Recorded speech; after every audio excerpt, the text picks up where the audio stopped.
Hey, everybody, welcome back to the podcast. You're listening to the longest running superhero role playing game on Earth. I'm your host, the Game Master, and today we're talking about the Fantastic Four and Fantastic Force. But before we get into that, smash that like button, make sure you're subscribed, and leave us a comment. That helps us out with the YouTube algorithm, but also we love hearing from you guys.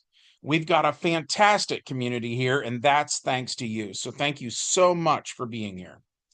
So, all that said, let's dive in. The prologue to today's story takes place on Earth K in 2025, when the top of Four Freedoms Plaza is ripped off of the skyscraper. The original Galactus, aka Galen of Ta, tells his heralds, Firelord and Terrax, that once again they have failed him. Maker, who is an evil Reed Richards, and Malice, who is an evil Sue Storm, are also freed from their containment devices. And Maker asks why Galactus is even here. Galactus says that the Fantastic Four have the ability to thwart him, and as such, he uses the power cosmic to transform Maker and Malice into heralds as well. Then he sends all four of them to go attack the heroes. Which brings us to the main plot of this adventure. The cosmic version of the Maker shapeshifts into a hovering device, which the other three heralds of Galactus are standing on like a platform. Thanks to H.E.R.B.I.E, the Fantastic Four, their children, and their children's children all know what's going on. So a massive battle erupts. And right away, something interesting happens. The player who is playing Mr. Fantastic notices that Firelord and Terrax both do subtle little things that suggest that they are romantically interested in Malice. So Reed plays them off of each other using his super intelligence. And he actually goads Firelord and Terrax into fighting each other. The Maker sees this and argues that Malice has no worth. He reminds everyone here that she banged Namor the Submariner. So, according to the Maker, she's useless, which makes Malice furious. So, she attacks the Maker. She stabs him with invisible spikes, but he's basically liquid metal. So, he just reforms after every attack. And then he attacks her too, even though he's from another universe and she isn't his Sue. It would seem that whatever his version of the Invisible Woman did to him, it hurt him so much that he is actually willing to kill Malice. So while villains fight villains, the 15 heroes who are here are all one big family and they're all on the same side. Another cool thing is that we see H.E.R.B.I.E go to a lab where he has a huge, powerful exosuit that he plugs into. And we refer to the bigger, stronger version of H.E.R.B.I.E as Hulkbuster H.E.R.B.I.E. And so he's actually the one in this adventure who says it's clobbering time. And then he manages to beat Terrax into the ground. So the four heralds of Galactus are defeated. You know, the heroes win this massive battle, but the fight isn't over because Galactus is still here. So everybody piles onto Galactus once the Frightful Four are defeated.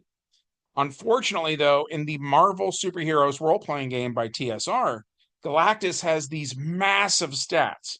So the heroes' attacks don't actually do any damage. So Reed Richards, whose family recently gave him an intervention for losing his humanity, borrows a page from his evil counterpart, who was the ultimate example of losing one's humanity. And so Reed uses his shapeshifting to turn his hands into more complex machines than we've ever seen him do before, which was something the Maker was doing. And so Reed dives onto Galactus, wrapping around him with his stretching, but then he turns one hand into a gadget with the dimension travel power, and he takes Galactus into an alternate dimension. This bent the rules a little bit, but the player who was playing Reed was sitting on a bunch of unspent hero points.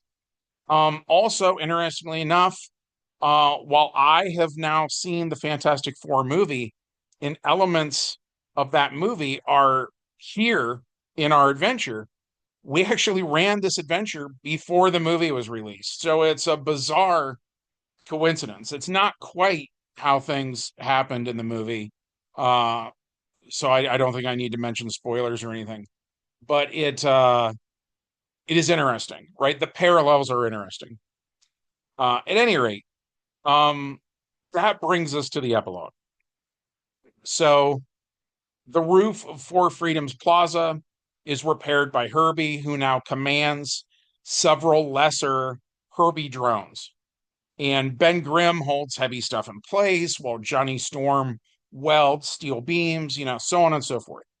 And in the nearby Baxter building, the Invisible Woman and her current husband, who is Jack, talk about whether or not Reed is dead, right?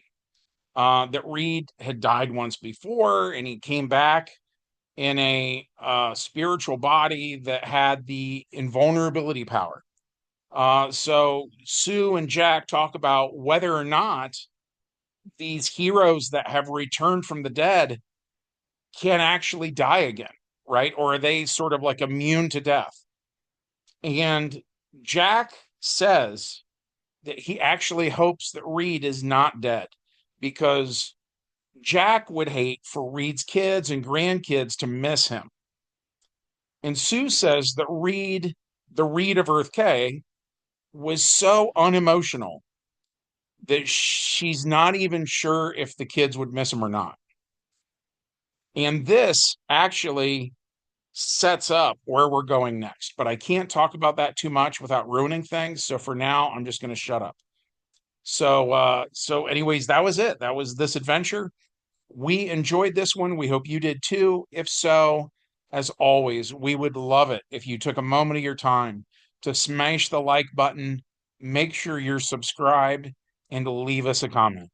And from everyone here associated with the longest running superhero role playing game on earth, we hope you have a good one, and we'll see you in the next adventure. Bye.